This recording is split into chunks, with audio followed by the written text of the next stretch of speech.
उपस्थित सर्वच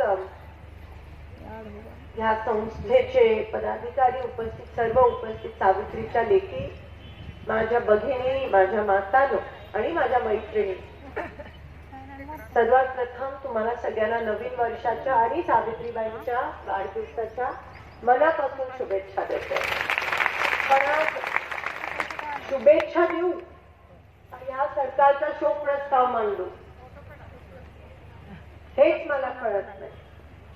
आपल्या महाराष्ट्र की आपल्या देशामध्ये इंदिरा गांधी, महात्मा गांधी, जवाहरलाल नेहरू, बाबासाहेबांनी दिलेली लोकशाही आहे.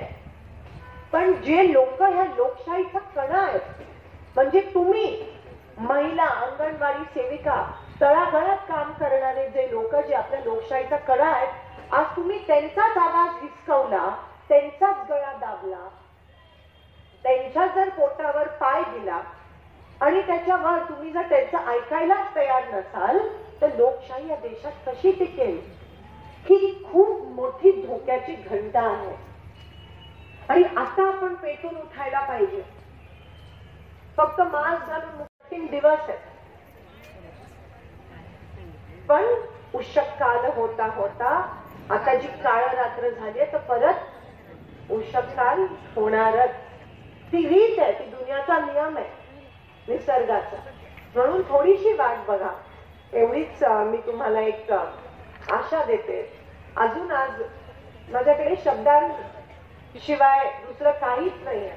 पण ही लढाई, या लढाईमध्ये मी तुमच्या सोबत आहे. कधी कधी असं वाटतं ना की आपले हात बांधलेले आहेत, ज्याला आपण म्हणतो की काहीतरी करावं, पण काहीतरी करण्याची गरज आहे. ते कोणत्या पद्धतीत आपण पुढची रणनीती केली पाहिजे हे आपण सगळे बसून ठरवूया. तुम्ही आज सगळे खूप छान दिसताय, सगळे हिरवी साडी सांगितलेलं का? मी अशी तर मी काळ्या साड्या सांगितल्या असतं, निषेध नोंदवायला. आणि संक्रांत पण आहे, पण ह्या सरकारवर संक्रांत येऊ देत अशी मी या ठिकाणी आशा बाळगते.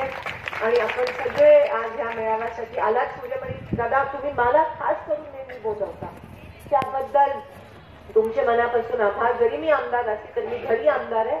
आज मी तुमची बहीण, मैत्रीण आणि लेक म्हणून आज तुमच्या सोबत आहे आणि सदैव माझी शेवटच्या श्वासापर्यंत मी तुमच्या सोबत आहे हे कधीच विसरू